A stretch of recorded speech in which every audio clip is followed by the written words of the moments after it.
ഈ shock insomnia എന്നുള്ള പേര് എന്തുകൊണ്ട് വന്നു എന്ന് എനിക്കിപ്പോൾ അറിയാം. ഇന്ന് രാത്രി ഞാൻ ഉറങ്ങില്ല.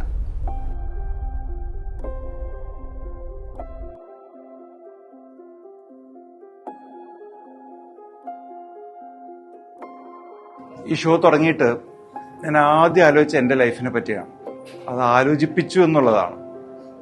ഞാൻ ഇതുവരെ എൻ്റെ ജീവിതത്തെ, എൻ്റെ കുട്ടിക്കാലത്തെ, എൻ്റെ പ്രിയപ്പെട്ടവരെ കുറിച്ച് ആലോചിക്കാത്തൊരു പേഴ്സ്പെക്റ്റീവിൽ ആദ്യം എന്നെ കൊണ്ട് ചിന്തിപ്പിച്ചു. ഇൻക്രെഡിബിൾ. ഞാനത് മറക്കില്ല. എൻ്റെ ഏറ്റവും പ്രിയപ്പെട്ടവരെ എങ്ങനെ ഞാൻ ഈ ഷോ കാണിക്കും. Insomnia is incredible.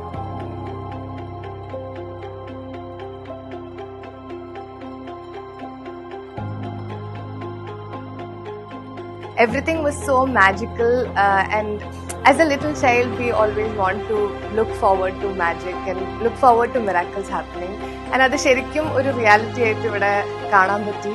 ശരിക്കും ഒരു അത്ഭുതം എന്ന് പറയുന്നത് തന്നെയാണ്. പലതവണയും നമ്മൾ ആലോചിക്കുന്നത് എങ്ങനെയാണ് ഇത് സംഭവിക്കുന്നത്, ഇതിന്റെ പിന്നിൽ എന്തെങ്കിലും ഒരു ടെക്നിക്ക് ഉണ്ടോ. പക്ഷെ ശരിക്കും ഒരു അത്ഭുതം തന്നെയായിരുന്നു.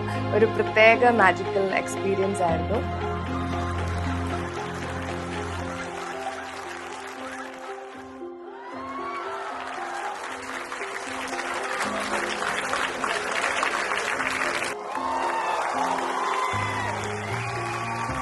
എത്ര പൈസ കൊടുത്തിട്ടുള്ള എക്സ്പീരിയൻസ് ഉണ്ടോ എന്നുള്ളതാണ് ആദ്യത്തെ ചോദ്യം. അതെനിക്കും ഉണ്ടായിരുന്നു. അതിനുള്ള ഉത്തരം കിട്ടി. അതിനും ഒരു പടി മേലിലാണ് പരിപാടി. അതിന് ഞാൻ ഗ്യാരണ്ടി. രണ്ടാമത്തെ കാര്യം, മാജിക്കല്ലാണ്. ഇത്ര കാശൊക്കെ കൊടുത്തിട്ട് മാജിക് എന്ത് മാജിക്, നമുക്ക് യൂട്യൂബിൽ കാണാനല്ലേ ഉള്ളൂ എന്നുള്ളൊരു വർത്താനം ഉണ്ടായിരുന്നല്ലോ അറിയാം. ഇതൊരു യെറ്റ് അനദർ മാജിക് ഷോ അല്ല. അത് ഇന്ററാക്ഷൻ, ഓഡിയൻസ് ഇന്ററാക്ഷൻ, ഒരു ഇന്ററാക്റ്റീവ് പരിപാടിയാണ്. നമ്മളെ പല ഇമോഷനിലൂടെയൊക്കെ കൊണ്ടുപോകുന്ന ഒരു സാധനമാണ്. അപ്പം അതുകൊണ്ട് തന്നെ ഈ ഷോനെ പറ്റി കേട്ടിട്ടുണ്ടാവും എല്ലാവരും. കാരണം എപ്പോഴും ഹൗസ്ഫുള്ളായി പൊക്കൊണ്ട് ഞാൻ തന്നെ ഒരു 3-4 പ്രാവശ്യം കാണണമെന്ന് പ്രതീക്ഷിച്ച് നടന്നിട്ട് ടിക്കറ്റ് കിട്ടാതെ അവസാനമാണ് ഇന്ന് എനിക്ക് ടിക്കറ്റ് കിട്ടിയത്. വേറൊരു ചോദ്യം, ഇത് ചുമ്മാ ഇനി ഹൗസ്ഫുള്ളാണെന്ന് പറയുന്നതാണോ? അല്ല, ഞാനിവിടെ വന്ന് എക്സ്പീരിയൻസ് ചെയ്താണ്.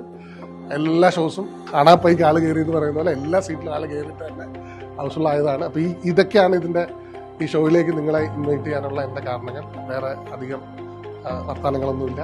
വരിക, ഞാൻ പറഞ്ഞൊക്കെ സത്യമാണോ എന്ന് നിങ്ങളൊന്ന് എക്സ്പീരിയൻസ് ചെയ്ത് അറിയുക.